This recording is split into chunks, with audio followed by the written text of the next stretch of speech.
पवित्र धरती पे इस आम सभा के अध्यक्षता कर रहे अंकोड़ा पंचायत के मुखिया प्रतिनिधि संजय गिरी जी को मैं धन्यवाद देता हूं कि आप लोगों ने बड़ा हिम्मत का काम किया है।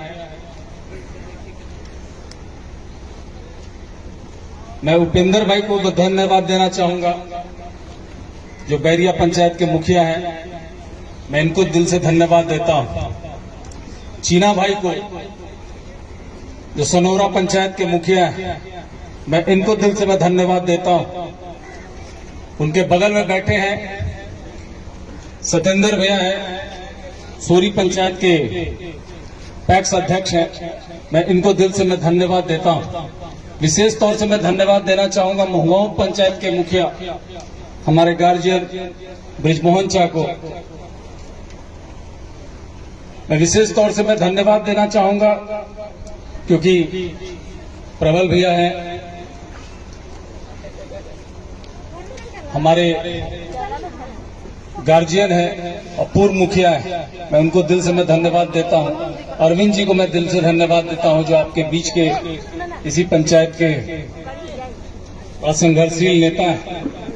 मैं धन्यवाद देना चाहूंगा जगदीश चौधरी जी को जो केरका से चल के आए हैं। मैं धन्यवाद देना चाहूंगा अपने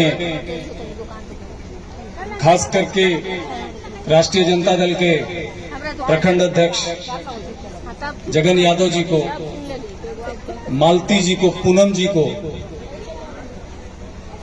और कि मैं सबको जानता हूं, सबको ही हमको जानता है और इस पे अब हम समय न गवाएंगे। कह के हम जानते हैं कि समय हम लोगों के कॉमरेड सांसद राजा राम जी को सुनने के लिए बेताब है, लेकिन एक बात जरूर हम बोलेंगे, अब समय आया है, अब असली समय आया है कि अंकोड़ा में हम लोग अपनी बात को कैसे मनवाया जाता है वो दम हम जानते हैं कि हम लोगों के सांसद में है। पहले हम आगे बढ़ते थे तो लोग ये कह देते थे कि हम तो सरकार में है विधायक जी, हम कैसे इस चीज का विरोध करें। लेकिन अब हमारे साथ में राजा राम जी है जिनको आप लोगों ने जिताया है। अंकोड़ा पंचायत नहीं, अगल बगल के नवीनगर के हर पंचायत के लोगों ने जिताया है और हम लोगों का दोनों का दायित्व बन जाता है कि एक एक आवाज को, आपकी एक एक आवाज को हर हाल में पूरा करने का काम करें। और हमको बखूबी मालूम है ये राजा राम जी वो शख्स है कि किसी के सामने झुकने का काम नहीं करता है। वो जिला एडमिनिस्ट्रेशन हो के सेंट्रल एडमिनिस्ट्रेशन और ये संघर्ष करने का काम किए, क्योंकि हम लोग पहले भी इस जगह पे बैठे हैं, इस रेलवे लाइन पे बैठे हैं। मुझे कहीं भी गुरेज नहीं है। भोला भाई अभी बोल रहे थे कि हम लोग तोप के कुछ बोल रहे हैं, हम तोपा तोपी करके बोलने वाला आदमी ना है। अगर हमको लड़ना है तो लड़ना है, हमको लेना है तो लेना है। अब हम कैसे लेंगे, आज इसका फैसला करने के लिए हम लोग आए। ऐसा ना हो कि फिर हम लोग रेलवे लाइन में बैठा दीजिए और सब आदमी पीछे से खसक जाइए, कहिएगा कि विधेयक फंस जाए। ताकि पिछले बार यही हुआ था। आज आप डेट निर्धारित कर दीजिए, कल से आपको गाड़ी घूमते हुए नजर आएगा कि केस हो जाता जल है जब तो फंस जावा। ये विधायक का सांसद का न काम है। लेकिन हमें इस बात को इसलिए बोल रहे हैं कि ये जमीन हम लोगों के बाप दादा का जमीन है और अगर हम लोगों ने इस जमीन को दिया है, अगर एनटीपीसी को दिया है, रेलवे को दिया है, तो इसमें पहला हक हम लोगों का है, किसी दूसरे के बाप का नहीं है। और हमको बखूबी मालूम है। आप 15 दिन का टाइम दीजिए कि 1 महीना का टाइम दीजिए सांसद महोदय, सुनने वाला दिल्ली में कोई नहीं बैठा है, सुनाना हम लोगों को पड़ेगा।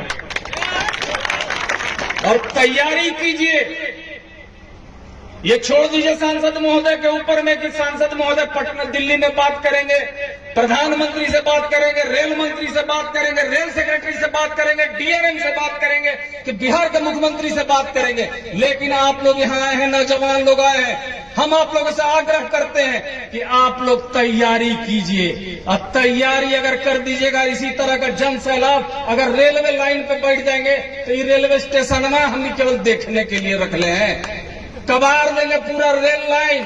अगर हम लोगों को और हर हाल में हम लोग रोक के दिखाएंगे, कहे कि इसलिए क्योंकि हम लोगों को कोविड के नाम पे इस ट्रेन को रोका गया, कोविड के नाम पे रोका गया है। कोविड में चुनाव हो सकता है, विधानसभा का चुनाव हो सकता है, लोकसभा का चुनाव हो सकता है, ये एनटीपीसी बन सकता है, यहाँ का एक एक काम चल सकता है। तो कोविड के नाम पे जो ट्रेन बंद हुआ है वो चालू क्यों नहीं हो सकता है? इसके लिए बोलने के लिए कोई तैयार नहीं थे, हम अकेले पड़ जाते थे। लेकिन अब राजा राम जी आ गए, अब हमको बल मिल गया, अब दोनों हाथ में ताकत है। और जिनका नाम ही राजा राम है तो उसको कभी पराजय कोई नहीं कर सकता। हम आग्रह करेंगे अपने सांसद महोदय से, क्योंकि हम लोग बिहार विधानसभा के अंदर में हैं। अभी आरओबी का बात उठ रहा था, रेल ओवरब्रिज का बात उठ रहा था, इस मंच के माध्यम से सभी वक्ता बोल रहे थे कि इसमें रेल ओवरब्रिज बनना चाहिए। हमने बिहार के सदन के अंदर में, आप बोलिएगा, मैं पूरा रिकॉर्डिंग आपको दे सकता हूं कि हमने इस आरओबी के लिए मैंने सदन में बात उठाया था और सरकार ने मुझे आश्वस्त कर दिया और बिहार सरकार इसका प्रस्ताव बना के भारत सरकार रेल मंत्रालय में भेज चुका है। अब आपका काम है कि वहां से उसको सैंक्शन करवा दीजिए। और इसको खास करके प्रबल भैया हम लोगों का ध्यान आकृष्ट करा रहे थे कि नया नोटिस मिल रहा है जमीन अधिग्रहण करने के लिए। ये बात ठीक है, तो हम नहीं केवल जमीनें देने वाला में से हैं। हम लोग कुछ मांगेंगे तो कह दिया जाएगा कि घाटा चल रहा है, अंकोड़ा स्टेशन घाटा में है, सलैया स्टेशन घाटा में है, बारून स्टेशन सोननगर घाटा में है। तो सबसे ज्यादा प्रॉफिट लगता है कि नवेटी देता है। मारल हमको ही फार्मूला तो समझ में कभी नहीं है। लेकिन अगर घाटा देता है तो हम यहाँ के जमीन दिए हैं, अपना दिए हैं, अपने बाप दादा का जमीन दिए हैं। हम अगर घाटा भी है अगर सरकार को, तो भी इस बात को मानना होगा कि यहाँ पे एक एक ट्रेन रुकना चाहिए। और हम आप लोगों से अपील करते हैं कि आप लोग तैयारी कीजिए। अभी हमारे ब्रिजमोहन जी कह रहे थे कि 15 दिन का टाइम, अब ये सांसद महोदय के ऊपर में है कि ये कितने दिन का टाइम लेते हैं। आप जितना दिन का टाइम लीजिएगा हम लोग तैयार मिलेंगे। रात 12 बजे भी बुलाइएगा तो इस रेलवे लाइन पे बैठे मिलेंगे। लेकिन अगला बार हम धरना देने नहीं आएंगे, एकदम स्पष्ट बात। आवेंगे तो या तो हम लोगों का ट्रेन को हम लोग झंडी दिखाने आएंगे और नहीं तो इनका झंडा कबाड़े आवेंगे